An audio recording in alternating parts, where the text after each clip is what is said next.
આકાશવાણી અમદાવાદ વડોદરા પ્રાદેશિક સમાચાર જયેશ પટેલ વાંચે છે. સૌપ્રથમ મુખ્ય સમાચાર. કોંગ્રેસના પોરબંદરના ધારાસભ્ય અને પીઢ નેતા અર્જુન મોઢવાડિયાએ ધારાસભ્ય પદ અને કોંગ્રેસ પક્ષના પ્રાથમિક પદ પરથી રાજીનામું આપ્યું. રાજ્ય સરકાર ખેડૂતો પાસેથી લઘુત્તમ ટેકાના ભાવે ઘઉં, બાજરી, જુવાર, મકાઈની સીધી ખરીદી કરશે. 31 માર્ચ સુધી ઓનલાઈન નોંધણી કરાવી શકાશે.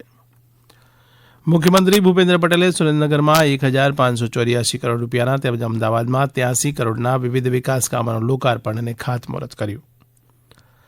અને અમદાવાદમાં આજથી બોન્સાઈ ટ્રી અને ટ્રોપિયરી શોનો શુભારંભ 10 માર્ચ સુધી નિહાળી શકાશે. સમાચાર વિગતવાર. લોકસભાની ચૂંટણી પહેલા જ કોંગ્રેસ પક્ષના દિગ્ગજ નેતાઓના રાજીનામાનો દોર શરૂ થયો છે. ગુજરાત કોંગ્રેસના પોરબંદરના ધારાસભ્ય અને પીઢ નેતા અર્જુન મોઢવાડિયાએ ધારાસભ્ય પદ પરથી આજે રાજીનામું આપી દીધું છે. અર્જુન મોઢવાડિયાએ ગાંધીનગર ખાતે વિધાનસભા અધ્યક્ષ શંકર ચૌધરીને પોતાનું રાજીનામું સુપ્રત કર્યું હતું. તેમણે પોરબંદરના ધારાસભ્ય પદેથી અને કોંગ્રેસ પક્ષના પ્રાથમિક સભ્ય તરીકે રાજીનામું આપતા આ પ્રમાણે પ્રતિક્રિયા આપી. પોરબંદરના ધારાસભ્ય તરીકે રાજીનામું આપ્યું છે અને કોંગ્રેસ પક્ષના હોદ્દા અને પ્રાથમિક સભ્ય પદેથી પણ આજે રાજીનામું આપ્યું છે. કપરા સમયમાં મેં વિરોધ પક્ષમાં રહીને જવાબદારી નિભાવી હતી અને જે કંઈ શક્તિ હતી એ મેં કોંગ્રેસ પક્ષને આપી. પરંતુ છેલ્લા ઘણા સમયથી હું ગુંગળામણ અનુભવતો હતો. ઘણા વર્ષોથી કોંગ્રેસ પક્ષમાં આ સામાજિક પરિવર્તનની જે ભૂમિકા હતી, ખાસ કરીને આર્થિક અને સામાજિક બદલાવ લઈ આવવાનું, એ મને લાગ્યું કે હું આમાં કરી શકીશ નહીં. એટલે ખૂબ જ ભારે હૃદયે, કારણ કે આટલા વર્ષ સુધી કોંગ્રેસ પક્ષમાં મેં મારા લોહી પસીનો બંને આપેલા હતા, એટલે છોડવું ખૂબ મુશ્કેલ હતું. પરંતુ મારા જે શુભેચ્છકો છે એની લાગણી એવી હતી કે મારે જે રીતે અત્યારે જ કોંગ્રેસ પક્ષ ચાલે છે એમાં હું પરિવર્તન લઈ આવવામાં સફળ થઈશ નહીં. એ કારણોસર મેં આજે કોંગ્રેસ પક્ષના પ્રાથમિક સભ્ય પદેથી અને જે પક્ષના નિશાન ઉપર હું ચૂંટણી જીતેલો એ વિધાનસભાના સભ્ય તરીકે પણ રાજીનામું આપ્યું છે. અત્રે ઉલ્લેખનીય છે કે અખિલ ભારતીય કોંગ્રેસ સમિતિના રાષ્ટ્રીય નેતા રાહુલ ગાંધીના નેતૃત્વમાં ગુજરાતમાં ભારત જોડો ન્યાયયાત્રા શરૂ થવાની છે. તે અગાઉ જ ગુજરાતના કોંગ્રેસના પીઢ નેતાએ રાજીનામું આપી દીધું છે. લોકસભા ચૂંટણી પહેલા આમ આદમી પાર્ટીના પ્રદેશ હોદ્દેદાર બિપિન ચૌધરીએ પક્ષની તમામ જવાબદારીમાંથી રાજીનામું આપ્યું છે. તેઓ વ્યારા વિધાનસભા બેઠક પરથી આપ પક્ષમાંથી ચૂંટણી લડ્યા હતા અને તેઓ ગુજરાત પ્રદેશ શિક્ષણ સેલના ઉપાધ્યક્ષની જવાબદારી નિભાવી રહ્યા હતા. રાજ્ય સરકાર ખેડૂતો પાસેથી લઘુત્તમ ટેકાના ભાવે રવિ માર્કેટિંગ સિઝન 2024-25 અંતર્ગત ઘઉં, બાજરી, જુવાર અને મકાઈની સીધી ખરીદી કરશે. ખેડૂતો 31 માર્ચ સુધી ગ્રામીણ કક્ષાએ VCE મારફતે તેમજ તાલુકા કક્ષાએ નાગરિક પુરવઠા નિગમના ગોડાઉનો ખાતે ઓનલાઈન નોંધણી કરાવી શકે છે. આ ઉપરાંત ખેડૂતોને પ્રોત્સાહન મળી રહે તે હેતુથી રાજ્ય સરકાર દ્વારા ઉનાળુ બાજરી તથા જુવારની ખરીદી માટે પ્રતિ ક્વિન્ટલ 300 રૂપિયાનું બોનસ પણ જાહેર કરવામાં આવ્યું છે. મુખ્યમંત્રી ભૂપેન્દ્ર પટેલે આજે સુરેન્દ્રનગર ખાતેથી રાજવ્યાપી સુજલામ સુફલામ જળ અભિયાન 2024નો શુભારંભ કરાવ્યો હતો. આ સાથે જ તેમણે 1584 કરોડ રૂપિયાના વિવિધ વિકાસ કામોના લોકાર્પણ અને ખાતમુહૂર્ત કર્યા હતા. આ પ્રસંગે મુખ્યમંત્રીએ જણાવ્યું કે પાણી એ વિકાસની પ્રાથમિક શરત છે. સુજલામ સુફલામ જળ અભિયાનથી અનેક લાભ થઈ રહ્યા છે. જળ ક્ષમતા વધારવાના આ અભિયાનનો આજથી પ્રારંભ થઈ રહ્યો છે. નર્મદાના નીર સૌરાષ્ટ્ર તરફ વાળીને આજે હરિયાળી ક્રાંતિ સર્જી છે. એ એશિયાનું સૌથી મોટું પમ્પિંગ સ્ટેશન લખતર તાલુકાના ઢાંકી ગામમાં છે.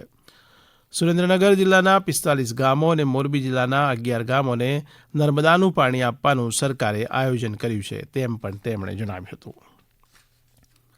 મુખ્યમંત્રી ભૂપેન્દ્ર પટેલના હસ્તે અમદાવાદમાં 83 કરોડના ખર્ચે તૈયાર થયેલ શ્રી ધીરુભાઈ સ્વરૂપચંદ શાહ પાલડી અંડરપાસનું લોકાર્પણ કરવામાં આવ્યું હતું.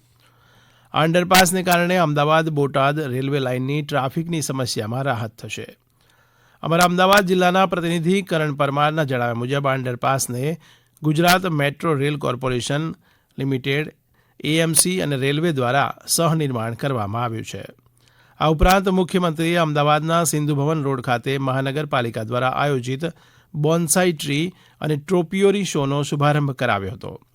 વિશેષ પ્રકારની વૈજ્ઞાનિક પદ્ધતિથી તૈયાર કરાયેલ આકર્ષક બોન્સાઈ વૃક્ષો મુખ્યમંત્રીએ રસપૂર્વક નિહાળી તેના વિશે જાણકારી પ્રાપ્ત કરી હતી. લોકો આજથી 10 માર્ચ સુધી તેની મુલાકાત લઈ શકશે.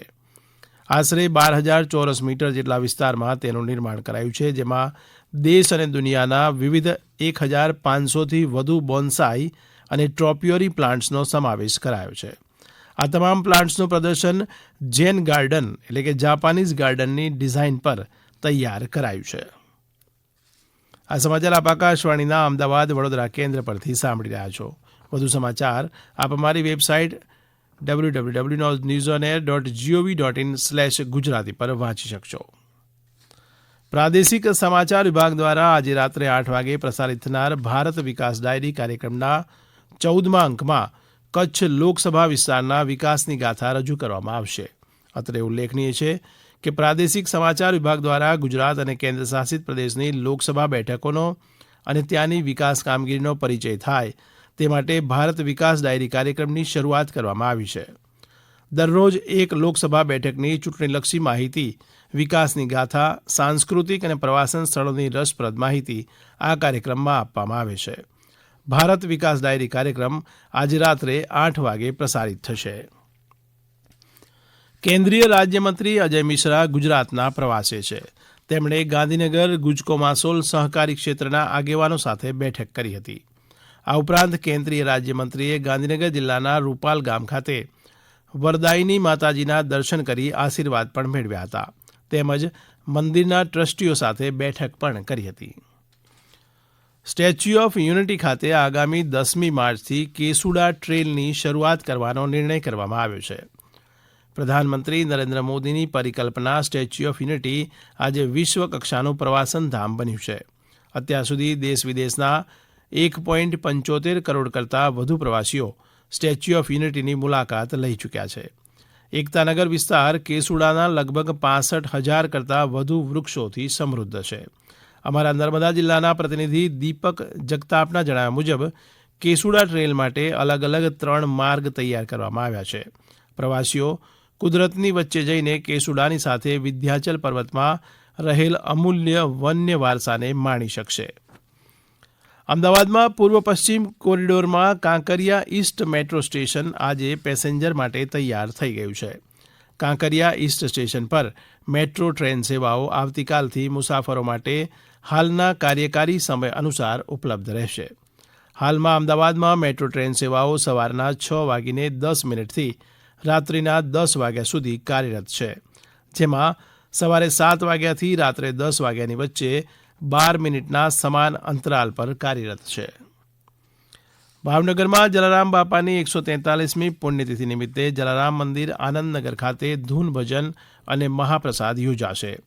જલારામ બાપાની તિથિ નિમિત્તે આનંદનગર જલારામ મંદિરે સવારે 6 વાગ્યાથી બાપાના દર્શન અને સવારે 6:30 વાગ્યાથી બપોરે 12 વાગે તેમજ સાંજે 6:30 વાગ્યાથી આરતી કરવામાં આવશે.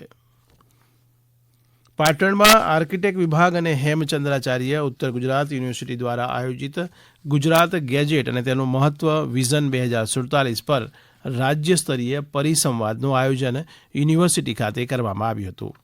કાર્યક્રમના અધ્યક્ષ હેમચંદ્રાચાર્ય ઉત્તર ગુજરાત યુનિવર્સિટીના કુલપતિ રોહિત દેસાઈએ ગુજરાત સરકાર દ્વારા પાટણ જિલ્લા અને અરવલ્લી જિલ્લાને ગેજેટ અંગેની કામગીરી સોંપી હતી.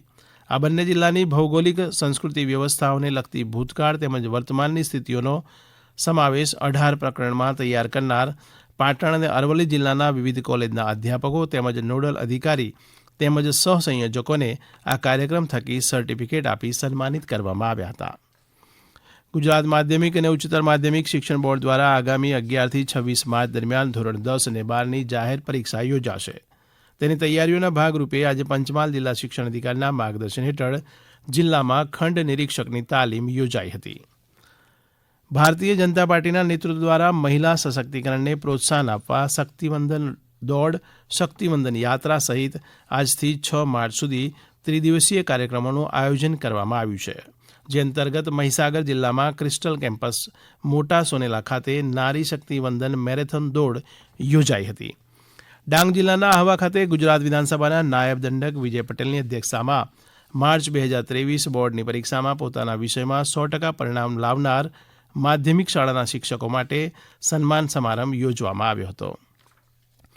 ગીર સોમનાથ સંસ્કૃત ભારતી દ્વારા સોમનાથ ટ્રસ્ટ અને સંસ્થાઓના સહયોગથી ગઈકાલે જિલ્લા સંસ્કૃત સંમેલનનું આયોજન સોમનાથ શ્રીરામ મંદિર હોલ ખાતે યોજવામાં આવ્યું હતું, જેમાં મહાનુભાવો દ્વારા સંસ્કૃત વસ્તુ પુસ્તક પ્રદર્શનીનું ઉદ્ઘાટન કરવામાં આવ્યું હતું. વિશ્વ વન્યજીવ દિવસની ઉજવણીના ભાગરૂપે જામનગર વન વિભાગના રેન્જ સ્ટાફ દ્વારા ચિલ્ડ્રન હોમના બાળકોને શહેરી વન્યજીવન સંરક્ષણ પડકારો પર વક્તવ્ય યોજાયું, જેમાં વન્યજીવન અને વન સંપદા વિશેની વિગતવાર સમજ અપાઈ હતી. અંતમાં મુખ્ય સમાચાર ફરી એકવાર. કોંગ્રેસના પોરબંદરના ધારાસભ્ય અને પીઢ નેતા અર્જુન મોઢવાડીયાએ ધારાસભ્ય પદ અને કોંગ્રેસ પક્ષના પ્રાથમિક પદ પરથી રાજીનામું આપ્યું. રાજ્ય સરકાર ખેડૂતો પાસેથી લઘુત્તમ ટેકાના ભાવે ઘઉં, બાજરી, જુવાર, મકાઈની સીધી ખરીદી કરશે. મુખ્યમંત્રી ભૂપેન્દ્ર પટેલે સુરેન્દ્રનગરમાં 1,584 કરોડ રૂપિયાના તેમજ અમદાવાદમાં 83 કરોડના વિવિધ વિકાસ કામોનું લોકાર્પણ અને ખાતમુહૂર્ત કર્યું. અને અમદાવાદમાં આજથી બોન્સાઈ ટ્રી અને ટ્રોપિયરી શોનો શુભારંભ 10 માર્ચ સુધી નિહાળી શકાશે. આકાશવાણીના અમદાવાદ વડોદરા કેન્દ્ર પરથી પ્રાદેશિક સમાચાર પૂરા થયા.